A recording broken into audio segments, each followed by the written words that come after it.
Uncle Omoragi, why did you do it? His uncle's body went rigid. Slowly, he turned, his grip tightening around the box. You don't understand, he spat, eyes filled with desperation. That staff holds power. If the village knew I had it, I'd lose everything.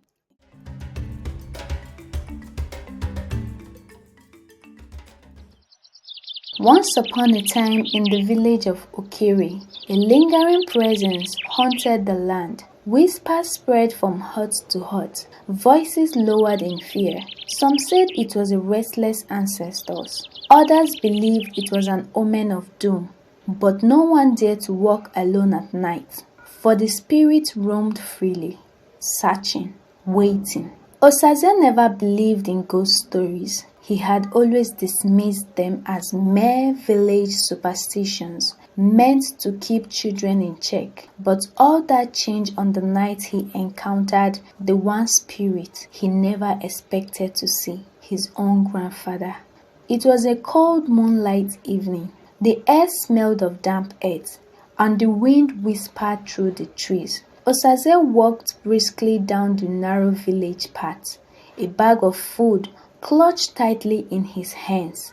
His heart was light, his thoughts far away, until a sudden gust of wind howled through the trees, snuffing out the street lantern ahead. The path darkened, leaving only the silver glow of the moon to guide his way. Then it came, a whisper, low, stretched by the wind, yet unmistakable.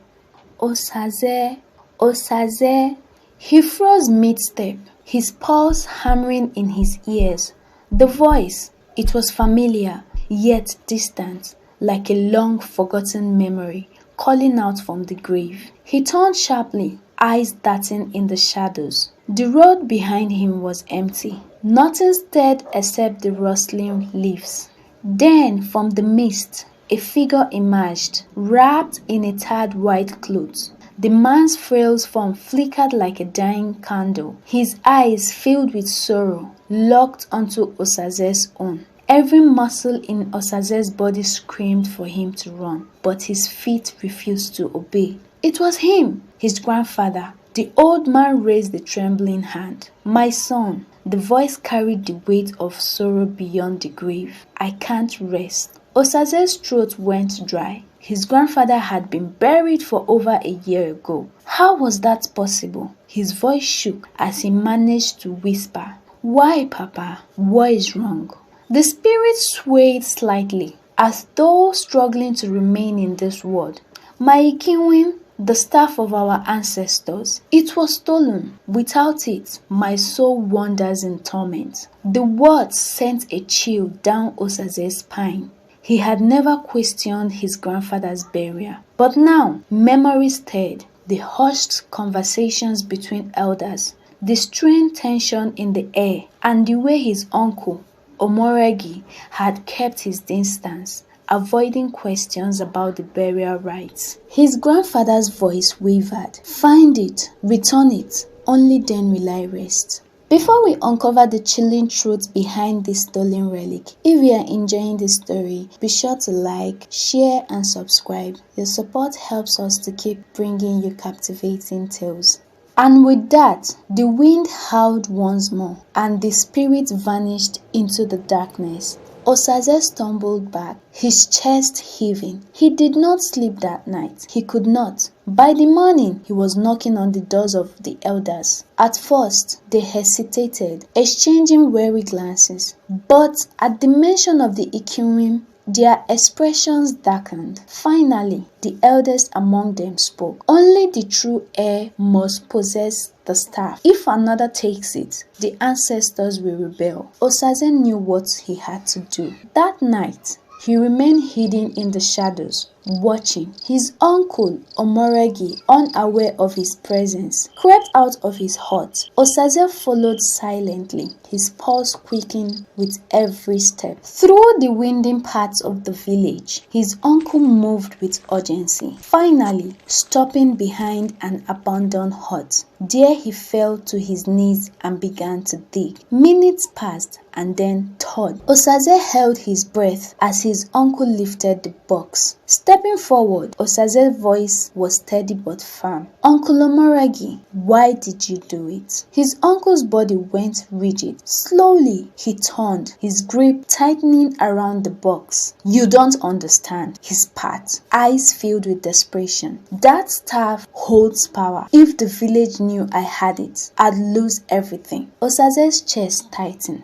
"You stole it for power?" Omoregi's lips trembled. "I was meant to be chief, not your father, so I took what should have been mine." A sharp gust of wind howled through the trees, and suddenly the air grew thick with an unseen presence. The shadows twisted, and before them, the ghost of power Ezekwali materialized once more. Omoregi gasped, stumbling backward. The old man's voice boomed like the voice of the ancestors themselves. "You have betrayed your bloodline, Omoregi." The wind howled louder, whipping through the trees with fury. Omoregi clutched his chest, fear painted across his face. "Forgive me, ancestor," he cried. "I was blinded by greed."